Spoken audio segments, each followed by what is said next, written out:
야고보서 1장 21절에서 25절까지의 말씀을 같이 나누겠습니다. 제가 봉독하겠습니다. 하나님의 말씀은 야고보서 1장 21절에서 25절. 그러므로 모든 더러운 것과 넘치는 악을 내버리고 너희 영혼을 능히 구원할 바 마음에 심혀진 말씀을 온유함으로 받으라. 너희는 말씀을 행하는 자가 되고 듣기만 하여 자신을 속이는 자가 되지 말라. 누구든지 말씀을 듣고 행하지 아니하면 그는 거울로 자기의 생긴 얼굴을 보는 사람과 같아서 제 자신을 보고 가서 그 모습이 어땠는지를 곧 잊어버리거니와 자유롭게 하는 온전한 율법을 들여다보고 있는 자는 듣고 잊어버리는 자가 아니요 실천하는 자니 이 사람은 그 행하는 일에 복을 받으리라. 아멘. 디모데전서 4장 8절은 육체의 연습은 약간의 유익이 있으나 경건은 범사에 유익하니 금생과 내생의 약속이 있느니라. 이렇게 말씀합니다. 그러면 이 경건이라는 것은 무엇이냐? 어떻게 연습을 해야 되느냐? 디모데전서 4장 5절은 또 이렇게 말합니다. 하나님의 말씀과 기도로 거룩해진다. 결국 우리가 신앙생활을 제대로 하기 위해서 경건의 훈련들을 해가야 되는데 그것이 무엇이냐? 말씀과 기도입니다. 그 하나님 말씀 그렇게 이야기했을 때 그 말씀의 시작은 무엇이냐면 바로 듣는 것입니다. 잘 듣는 것. 여러분 이 듣는 것도 대단히 많은 훈련이 필요합니다. 우리 교회는 앞으로도 이렇게 중고등부 또 주일학교 이렇게 모든 세대가 함께 예배를 드릴 계획입니다. 그러면 아마 여러분들이 조금은 산만하다 이런 느낌을 가질 수도 있습니다. 왜냐하면 이제 아이들이 뒤에서 막 떠들기도 하고 또 중고등부 아이들이 우리가 생각하지 않는 행동들도 할 수 있습니다. 그런데 그렇게 하는 이유가 우리 모든 가족들이 동일한 말씀을 듣고 또 집에 가셔서 또 말씀으로 이렇게 교제를 나누는 그런 영적인 대화를 가정에서 해가자 그런 취지로 우리가 모든 가족들이 그리고 가정에서 이 신앙의 교육을 이루어가자 그런 근본적인 생각을 가지고 이렇게 함께 예배를 드리고 있습니다. 우리 그 부모님들 자녀를 두신 분들은 집에 가셔서 설교 얘기하시죠? 예, 하셔야 됩니다. 알겠습니까? 여러분 이제 중고등부 자녀들 이렇게 듣고 그냥 가서 그냥 뭐 아무 말도 하지 않는 게 아니라 식사하실 때는 꼭 오늘 말씀 어땠어? 잔소리하지 마시고 그냥 아이들의 의견을 들어보는 겁니다. 여러분 어땠어? 뭐가 좋았어? 목사님 오늘 어땠어? 이렇게 꼭 물어보시면서 가정에서 그냥 자연스럽게 아이들과 영적인 대화를 하는 훈련들을 여러분들이 해가시는 것입니다. 사실은 그렇게 되다 보니까 조금은 번거롭습니다. 그래서 이렇게 산만해질 수가 있습니다. 제가 이제 사역자로 이렇게 오랫동안 사역을 하면서 힘들었던 것 중에 하나가 예배를 잘 못 드리는 거였습니다. 예배를 인도하고 예배에 이제 신경을 쓰다 보니까 나는 늘 하나님께 집중하기보다는 예배를 어떻게 다른 사람들 막 이런 데 신경을 쓰더라고요. 그래서 그런 잘못된 것이다. 나도 역시 이 예배자인데 하나님께 예배해야 되는데 이래서는 안 된다. 그래 생각하고 예배에 집중하려고 애를 씁니다. 그래서 예배 시간에 늦게 오는 사람, 뭐 또 안 보이는 사람 이렇게 신경을 안 쓰고 이렇게 예배를 잘 드리려고 애를 씁니다. 그 얘기는 여러분 늦게 오면 내가 신경이 쓰인다 그겁니다. 그러니까 늦게 오지 마시고 예배에 집중할 수 있도록 여러분들 일찍 오셔야 됩니다. 근데 또 부모님들도 마찬가지인 것 같아요. 부모님들도 이렇게 예배를 자녀들과 같이 드리다 보면 특별히 중고등부 우리 여기 있으면 부모님들은 아마 자연스럽게 이렇게 눈이 한 번씩 이렇게 가실 겁니다. 제가 지금 잘하나? 그러면 안 됩니다. 알겠습니까? 나중에 끝나고 난 다음에 너 예배 시간은 뭐 하더만 절대 덕이 안 됩니다. 그러니까 어떻게 해야 됩니까? 여러분들은 예배를 잘 드려야 됩니다. 우리 부모님들도 말씀을 듣고 예배에 집중하는 훈련들을 하셔야 됩니다. 그래서 우리가 이제 아이들이 뭐 울 수도 있고 이렇게 뛰다닐 수도 있지만 우리는 어떤 훈련을 하는 것이냐면 어떤 상황 속에서도 하나님께만 집중하는 훈련을 하는 것입니다. 하나님께만 집중해서 예배를 드리는 겁니다. 이렇게 아기가 울면 움직일 사람은 아빠만 움직이면 됩니다. 아빠만. 그리고 다른 아이들이 혹시 이렇게 우리가 이렇게 보기에 좀 엉뚱한 짓을 해도 신경 쓰지 마시고 여러분들은 예배만 잘 드리면 됩니다. 예배에 집중을 하는 것입니다. 앞으로는 이제 우리 부모님들과 아이들과 같이 예배를 드리도록 그렇게 할 생각입니다. 그래서 부모님들이 옆에 자녀를 놓고 같이 예배를 드리는 겁니다. 그러면 애들 자꾸 신경 쓰지 마시고 여러분들 예배만 드리는 겁니다.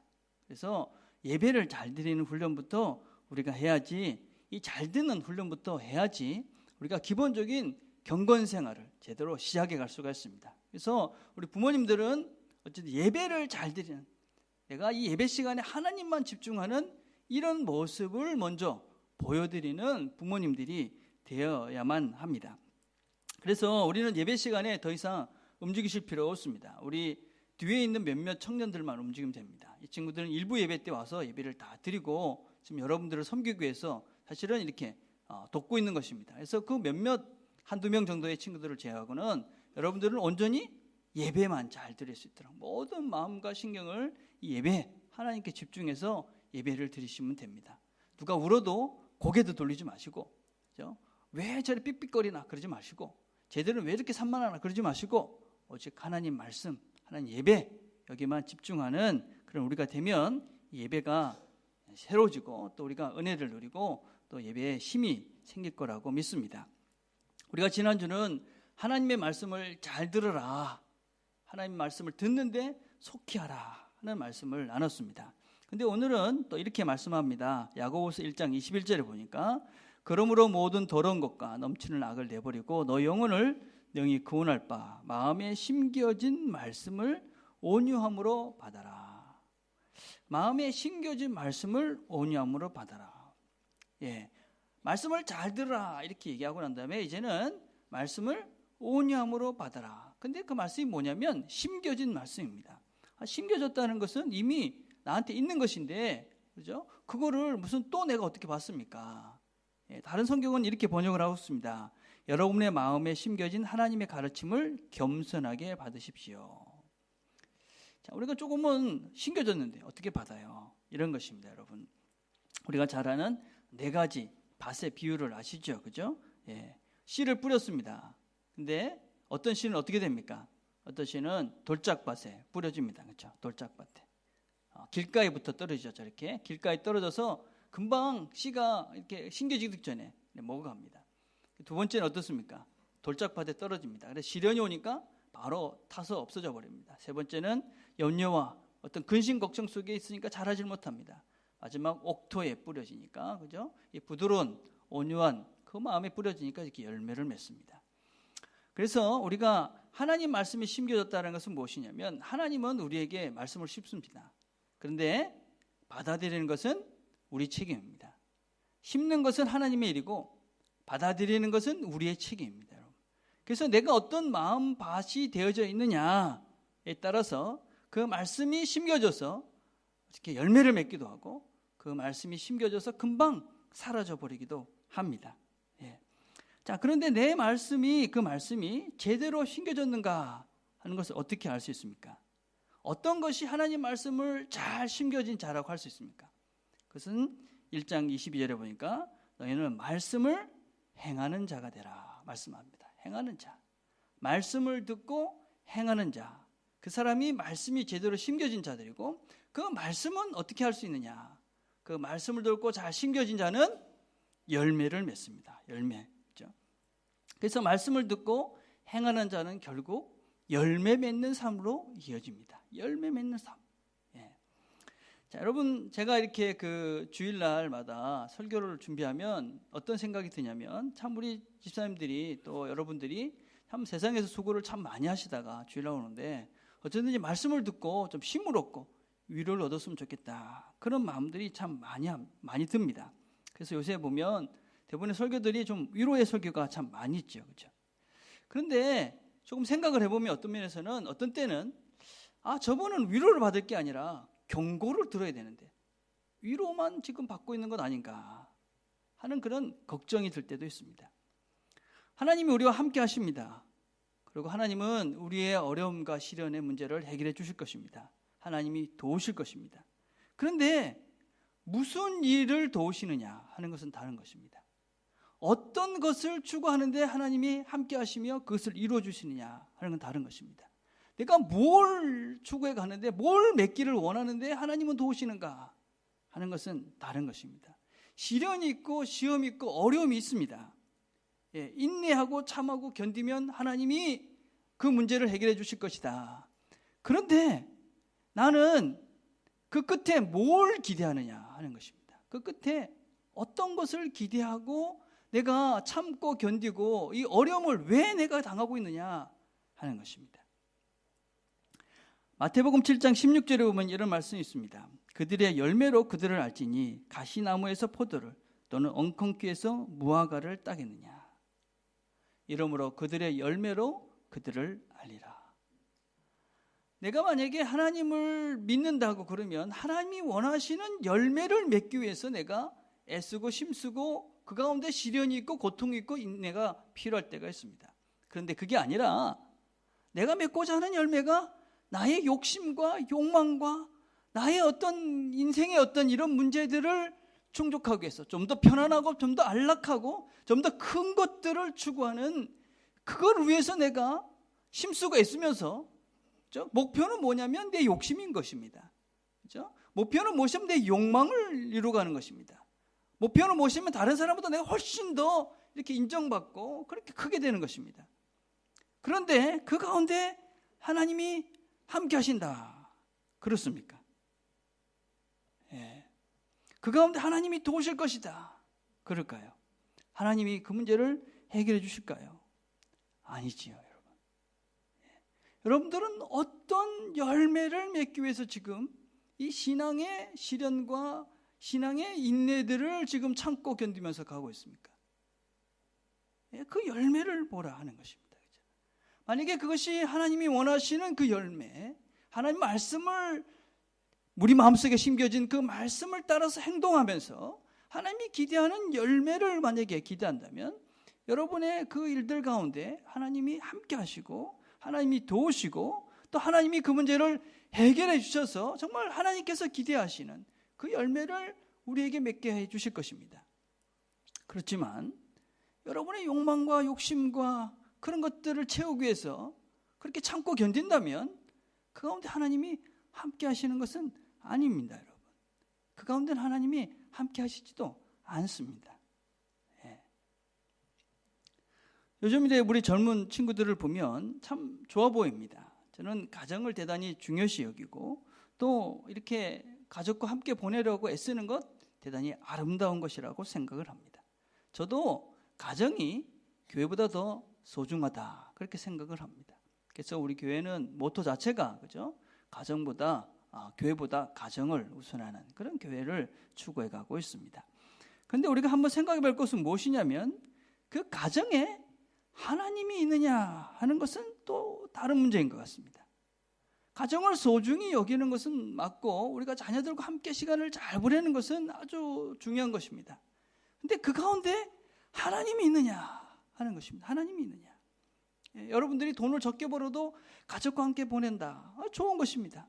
근데 가족과 함께 보내면서 여러분들은 무엇을 자녀들에게 가르치느냐 하는 것은 또 다른 문제인 것 같습니다.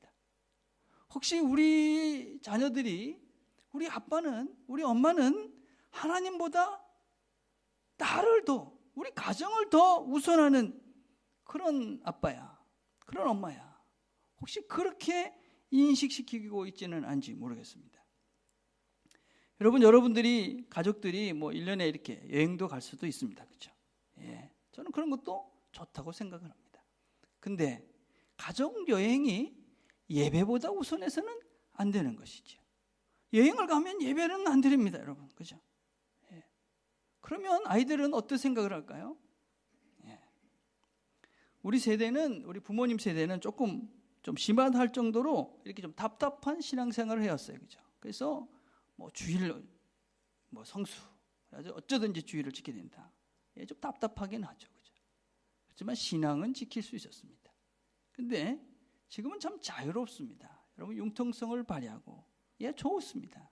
그렇지만 그 자유의 책임과 선들을 지켜가지 못하면 방종이 됩니다, 여러분. 우리가 하나님 말씀을 따라서 행동하지 않고 그냥 어떤 면에서 내가 원하는 것들만 추구해 가면서 그 가운데 하나님이 무조건 다 함께 하실 것이다. 그렇지는 않다는 것입니다. 야고보 선생님은 우리에게 이렇게 말합니다. 너희는 말씀을 행하는 자가 되고 듣기만 하여 자신을 속이는 자가 되지 말라. 듣기만 하고 행동하지 않는 자는 자기를 속이는 자라는 것입니다. 누군지 말씀을 듣고 행하지 아니하면 그는 거울로 자기의 생긴 얼굴을 보는 사람 같아서 자신을 보고 가서 그 모습이 어땠는지를 곧 잊어버리거니와. 여러분, 거울을 보지요. 왜 거울을 보십니까? 저는 한 번씩 내가 얼마나 잘생겼나 보려고 거울을 한 번씩 봅니다. 이 정도면 참 괜찮게 생겼어, 이런 생각을 가지고 이제 봅니다. 예쁜 사람들의 공통적인 특징인데, 잘생긴 사람들 별로 감동이 없습니까? 그런 분들이 별로 안 계신 것 같은데, 여러분 한번 거울 이렇게 보시면서 참 잘생겼어 이렇게 스스로에게 말하십시오. 뭐 제가 잘생겨서 그렇게 그런 게 아니라 그렇게 하나님 만든 작품이야, 나는 괜찮은 존재야, 스스로를 위로하기 위해서 제가 그런 말을 합니다. 여러분들도 다 잘생기셨습니다. 다 멋지십니다. 거울 보면서 나는 왜 그래 그러시면 안 됩니다, 여러분. 거울 보시면서 항상 참 잘생겼어, 난 참 예뻐, 그래 하셔야 됩니다. 그렇죠? 자, 근데 거울을 왜 봅니까? 사실은 보고 고치려고 그러지. 뭔가 문제가, 내가 저번에도 설교하기 전에 거울을 봅니다. 넥타이는 똑바로 됐나, 내 머리는 좀 괜찮나, 뭐 이렇게 보고 나오죠. 그렇죠? 여러분 만약에 거울을 봤는데 이 입술에 고춧가루가 꼈습니다. 어떡합니까? 당연히 고춧가루를 제거하고 여러분은 나오셨을 것입니다. 그렇죠? 근데 안 고쳐. 뭡니까, 여러분? 말씀을 듣고 행하지 않아. 그건 뭡니까, 여러분? 그건 자신을 속이는 것이죠. 자신을 속이는 거예요. 말씀을, 여러분 말씀 앞에 서는 이유가 뭐라고 생각하십니까? 그래서 말씀을 듣고 무조건 위로받고 싶고 그런 게 아닙니다, 여러분. 말씀을 듣고 말씀 속에서 나를 비춰보고 그리고 나를 고쳐가기 위해서인 것입니다. 말씀이 나를 고치는 것, 그건 뭐냐? 말씀을 듣고 행동하는 것입니다. 거울을 보면 잘못된 것이 있으면 여러분이 수정을 하듯이 마찬가지로 우리가 말씀을 듣고 내가 이것이 문제라고 생각하면 그것을 고치는 것이 거울을 보는 것이고 말씀을 듣는 것입니다. 이게 신앙생활이죠. 그렇죠? 자, 그런데 왜 우리는 자신을 속이고 잊어버린 것 같이 모른 척하고 행동하지 않습니까? 그 이유를 1장 21절에 이렇게 말합니다. 그러므로 모든 더러운 것과 넘치는 악을 내버리고 너 영혼을 능히 구원할 바 마음에 심겨진 말씀을 온유함으로 받으라. 첫 번째는 이 더러운 것들, 그렇죠? 이 악한 것들 때문에 그렇습니다. 악한 것들. 요새 우리 젊은 사람들은, 그죠? 청년들은 이 SNS라는 것을 통해서 많은 정보를 얻습니다. 많잖아요, 그죠? 근데 그 SNS를 보면 우리가 이런 유혹을 좀 많이 받는 것 같아요. 거기 대부분 이야기들은 뭘 먹으러 가고 여행을 하고 무슨 차를 사고 다 좋은 것만 거기에 다 띄웁니다. 그렇죠? 나 요새 힘들어, 그런 건 거진 없습니다. 그죠? 어디 가서 맛있는 거 먹었어, 어디가 어떤 여행했어, 내가 어떤 좋은 일을 했어. 그러다 보니까 이게 유혹이 되는 친구들이 많은 것 같습니다. 그래서 그걸 보면 나도 저렇게 해야 되는 거 아닌가? 저렇게 못하면 내가 뭔가 잘못 인생을 사는 것 같고 나는 이렇게 안 행복한 것 같고 늘 그런 생각을 하는 거예요. 그렇죠? 여러분 밥 먹으러 가고 여행하고 나쁜 건 아닙니다, 여러분. 그렇지만 그것이 유혹이 돼서 욕심이 되고 그 욕심이 죄를 낳게 되면 죽음으로 갑니다. 그렇죠? 여행하고 먹고 즐겁게 사는 건 문제가 아닙니다. 근데 우리도 어느새 우리도 모르는 사이에 저런 것들 속에 계속 유혹을 받다 보니까 우리의 인생의 목적이 하나님이 아니고 저렇게 잘 먹고 잘 살고 뭔가 이렇게 크게 돼야만 되는 것 같은 그런 것. 그것이 우리의 인생의 목적이 돼서 실제로 우리가 맺어야 되는 열매와는 상관없은 그런 것들을 추구하도록 우리를 자꾸 유혹한다는 것입니다. 여러분, 그런 유혹에서 우리가 벗어나야 합니다. 이게 죄입니다, 죄. 또 다른 이유는 뭐냐면 말씀대로 사는 것이 구원임을 모르는 것입니다. 말씀대로 사는 것이 구원이다. 오늘 1장 21절을 조금 쉬운 번역에서는 이렇게 번역합니다. 여러분의 마음에 심겨진 하나님의 가르침을 겸손하게 받으시기 바랍니다. 이는 여러분의 영혼을 구원하는 가르침, 말씀입니다. 여러분, 말씀대로 사는 것, 그건 해도 되고 안 해도 되는 것이다. 여러분, 그건 잘못된 생각입니다. 여러분, 예수 믿는다는 것은 무엇이냐면, 구원을 받았다 하는 것이 무엇이냐면, 그것은 말씀대로 행하는 것입니다. 말씀대로 행하는 것이 무엇이냐면 구원을 받는 것입니다. 구원을 받는 것이 축복입니다. 예수를 믿는다 그러면서 말씀대로 행하지 않습니다. 그건 예수 믿는 것 아닙니다, 여러분. 구원을 받은 것이 아닙니다. 말씀대로 믿는 것, 이제 말씀대로 믿고 예수의 말씀대로 상하는 것이 구원인 것입니다. 그것이 축복인 것입니다. 근데 어느 틈부터 우리는 이런 생각을 합니다. 난 예수는 믿어. 말씀대로 살지 않아. 예수 믿는 거 아닙니다, 여러분. 그건 예수 믿는 것이 아닙니다. 그 사람 구원받은 것이 아닙니다. 여러분, 구원받는다는 것을 그냥 예수 내가 믿는다고 손 한번 들어가지고, 그러고 난 다음에 천국 갈 때, 내 죽을 때 천국 가는 그런 보증수표 같은 그런 티켓같이 착각하는 사람들이 있습니다. 아닙니다, 여러분. 하나님 말씀은 분명히 우리에게 뭐라고 말씀하시냐면, 믿음이 없고 행함이 없는 자, 죽은 믿음이다. 죽은 자가 무슨 구원을 받습니까? 하나님 말씀대로 사는 것입니다. 말씀을 구원하는 것입니다. 하나님 말씀대로 행하는 것이 구원을 받는 것입니다. 그것이 축복을 받는 것입니다, 여러분. 예수를 믿으면서 난 말씀대로 행하면서 안 살래. 예수를 모르는 것입니다. 그 사람은 구원받은 것이 아닙니다. 손 한번 들었다고 예수 믿는 것 아닙니다, 여러분. 예수를 믿는다는 것은 하나님의 말씀대로 사는 것입니다. 그것이 구원을 받는 것입니다. 그것이 복을 받는 것입니다. 엉뚱한 복을 추구하지 마시길 바랍니다. 예수 믿는다고 해서 부자 된다는 그런 착각 속에서 빨리 벗어나셔야 합니다. 그런 복음은 없습니다, 여러분. 복이 무엇이냐? 예수님 말씀대로 사는 것. 그것이 복이라고 성경은 우리에게 가르쳐주고 있습니다. 이번 주에 두 가지 사건의 이슈가 있었습니다. 그렇죠? 여러분 신문을 보신 분들 다 아실 거라고 생각하는데, 첫 번째는 애플의 CEO인 팀 쿡이라는 사람이 나는 게이다 그렇게 커밍아웃을 했습니다. 동성애가 사실이라는 것이 자랑스럽다. 신이 내게 준 선물이라고 생각한다. 그랬습니다. 그 자랑스러운 선물을 아직까지는 숨기고 있었습니다. 그렇죠? 근데 지금 이제 자랑스러운 걸 내놓으셨습니다. 그럼 이런 분들이 그렇게 이야기하는 것에 대해서 너무 우리가 신경을 쓸 필요는 없다고 생각합니다. 앞으로 그런 일들은 더 많이 일어날 것이고, 앞으로도 우리가 더 놀랄 만한 사람들이, 영향을 줄 만한 사람들이 저런 이렇게 커밍아웃을 하고 나올 가능성은 대단히 많습니다. 그 사람들은 그 사람들의 가치관을 따라서 사는 것입니다. 그렇죠? 우리는 누굽니까? 우리는 성경대로 사는 사람입니다. 성경의 말씀을 기준으로 해서 사는 자랍니다. 그렇죠? 그래서 우리는 하나님 말씀, 그 말씀을 따라서 그 말씀을 행하면서 구원을 이루면서 그런 복을 누리며 사는 자들이 그리스도인입니다. 그렇죠?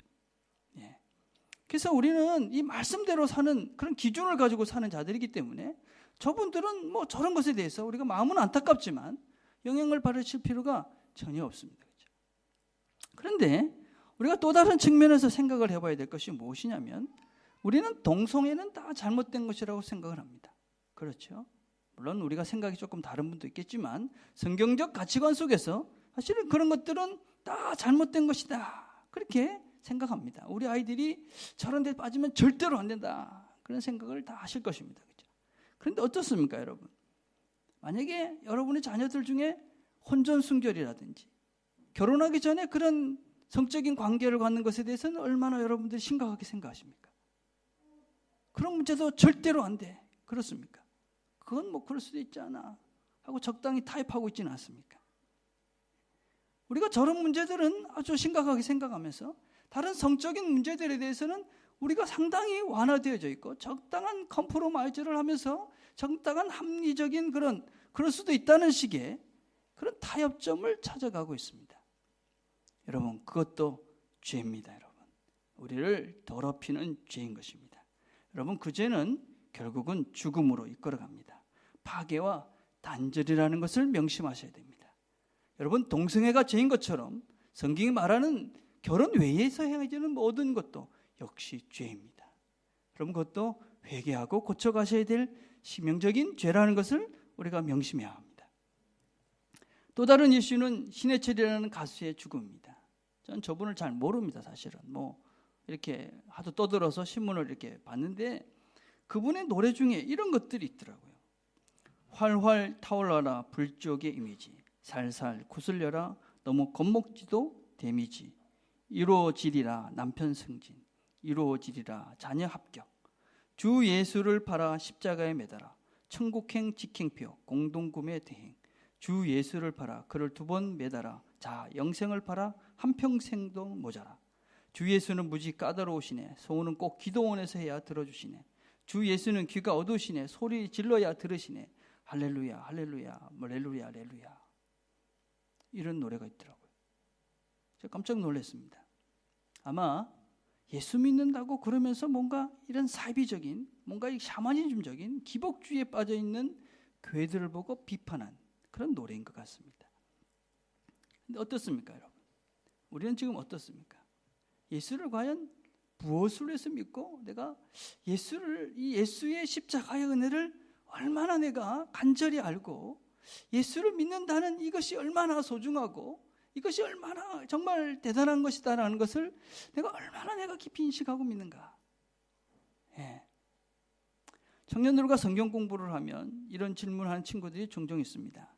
죄를 지으면 대가를 치르는데 우리가 회개하면 용서해 주잖아요. 그럼 우리는 대가를 치릅니까? 안 치릅니까? 그렇게 질문합니다. 어떻습니까, 여러분? 요새 새벽기도 때 우리가 제사에 대해서 이야기를 합니다. 제사. 모든 죄는 대가를 치러야 된다 하는 것이 성경의 가르침입니다. 모든 죄는 대가를 치러야 됩니다. 자, 우리 죄는 누가 대가를 치셨습니까? 예수님이 치르셨죠. 그래서 우리는 대가를 치르지 않습니다. 물론 그렇다고 해서 여러분들이 뭐 살인을 했는데 대가를 치르지 않는다고 해서 회개했다고 감옥에 안 가는 것 아닙니다. 여러분 감옥 갑니다, 여러분 여전히. 그렇죠? 그렇지만 본질적인 그 죄의 문제를 하나님께서 해결해 주셨다 하는 것입니다. 그래서 우리는 실제적인 대가는 치르지 않는 것입니다. 이 세상에서 육체적인 대가를 치르지만 영원한 그런 본질적인 대가는 예수님께서 대신해 주셨기 때문에 더 이상 대가를 치르지 않습니다. 어떻습니까, 여러분?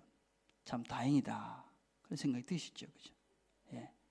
그런데 여러분 이렇게 한번 생각을 해봅시다. 내가 대가를 치르지 않기 때문에 또 죄를 짓고 회개하면 되나 하는 것입니다. 예. 내가 대가를 치르지 않으니까 그냥 죄 짓고 회개하면 되는 것 아니야? 뭐 그런 사람들이 만약에 있다면, 그런 신앙생활을 하고 있는 사람들이 있다면 이 사람은 정말 예수 믿는 사람인가 돌이켜 보셔야 합니다. 내가 죄를 짓는데 뭐 괜찮아, 뭐 회개하면 되지. 뻔히 이것이 죄라는 것을 알면서도 그렇죠? 또 죄를 짓는 거예요. 또 질 계획을 갖고 있는 거예요. 그리고 그 죄를 짓는 거예요. 그리고 아이고 회개하면 되지. 그렇습니까, 여러분? 예, 이런 사람들을 이 신해철 씨가 지적하는 것입니다. 예수의 그런 십자가를 팔아서 그냥 쉽게 영생을 얻을 수 있다라고 생각하는 그런 사이비 같은, 그런 이단 같은, 제대로 신앙생활을 하지 않는 불쌍한 사람들을 향해서 지적하고 있는 것이죠. 자신의 욕망을 위해서, 욕심을 위해서, 자기의 출세와 평안을 위해서, 자기만을 위해서 그렇게 살면서 죄짓고 거짓말하고 도둑질하고 그러면서 회개만 하면 되지. 여러분, 그 사람은 구원을 받는 것이 아닙니다. 예수 믿는 것이 아닙니다, 여러분. 예, 예수 믿는다는 것은 예수님의 말씀대로 사는 것입니다. 예, 그게 구원인 것입니다, 여러분. 예. 그런데 우리가 너무 쉽게 죄 짓고 회개하면 되지. 여러분, 그건 예수를 모르는 것입니다. 하나님의 아들이, 하나님이 우리를 그렇게 사랑하시는 분이 그 죄 때문에 당한 고통들이 얼마나 크고 그것이 얼마나 고통스러운 것인지, 그 대가가 얼마나 대단한 것인지를 우리가 제대로 안다면, 우리가 하나님과 그 예수님과 그런 관계들 속에서 그분이 당한 고통이 얼마나 대단한 것이라는 것을 내가 안다면 죄 짓고 회개하지, 그건 못한다는 것입니다. 예, 죄를 쉽게 지을 수가 없다는 것입니다. 죄라는 것을 알면, 그분의 고통을 알면, 그 아픔을 알면, 그 고난을 알면 우리가 죄를 지을 수가 없다는 것입니다. 예. 아마 여러분 이렇게 질문하실 수 있을 거예요. 그럼 목사님 전혀 죄 짓지 않습니까? 아닙니다. 저도 죄를 짓습니다. 유혹도 있고 넘어지기도 합니다. 그러나 제가 회개하면 되지. 그리고 죄 짓지는 않습니다, 여러분. 예.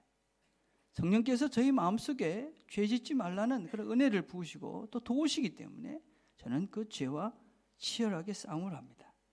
넘어지기도 하지만 궁극적으로 승리를 믿고 성령을 의지하면서 그 죄와의 싸움을 치열하게 해나갑니다. 회개하기 위해서 죄를 짓는 것이 아니라 그 죄를 이기기 위해서 싸우는 것입니다. 여러분들 중에 혹시 이런 착각을 하고 있는 사람이 있는지 모르겠어요. 그냥 어느 날 그 죄가 없어지겠지. 아닙니다, 여러분. 내가 지금 짓고 있는 습관적으로 짓고 있는 죄들이 어느 순간에는 사라지지 않을까? 아닙니다, 여러분. 여러분이 죄의 열매들을 맺고 있다면 성경은 분명히 우리에게서 이렇게 선언합니다. 죄의 마지막 죽음이다. 여러분들이 죄를 짓고 있으면서도 그 죄에 대해서 아무런 안타까움과 아무런 고통스러움과 그 죄에 대한 심각성을 모르고 그 죄를 계속 지고 있으면서 회개하면 되지. 언젠가는 없어지겠지. 아닙니다, 여러분. 죄의 열매는 죽음이다라는 심각한 경고를 여러분 들으셔야 합니다. 죄의 마지막은 죽음입니다.